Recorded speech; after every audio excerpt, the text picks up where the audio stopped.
Tiga orang pria pelaku pelempar anjing hidup-hidup ke rawa-rawa agar dimangsa buaya di Kecamatan Sembakung, Nunukan, Kalimantan Utara telah ditangkap oleh polisi.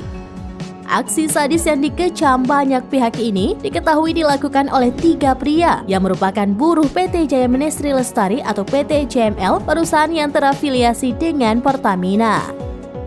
Ketua Animal Defenders Indonesia Doni Herdarutona mengabarkan ketiga pelaku tersebut telah diamankan oleh Polres Nunukan. Dalam unggahan Doni tersebut terlihat foto para pelaku yang diapit petugas polisi yang mengamankan mereka. Melansir Warta Kota, Doni juga mengungkapkan identitas ketiga pelaku tersebut, yakni Dedi, Kio, dan Rosadi.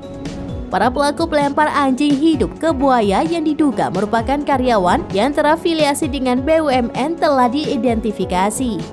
Ketua Animal Defenders Indonesia Doni Herdarutona mengatakan peristiwa tersebut diduga terjadi di wilayah Kecamatan Sembakung, Kabupaten Nunukan, Kalimantan Utara.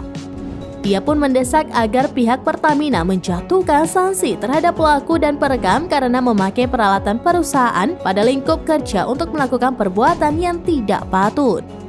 Para pelaku yang melempar anjing hidup ke buaya seperti yang terlihat dalam sebuah video yang viral di media sosial. Dalam video yang beredar, dua pria terlihat melempar seekor anjing hidup ke arah buaya di sebuah rawa.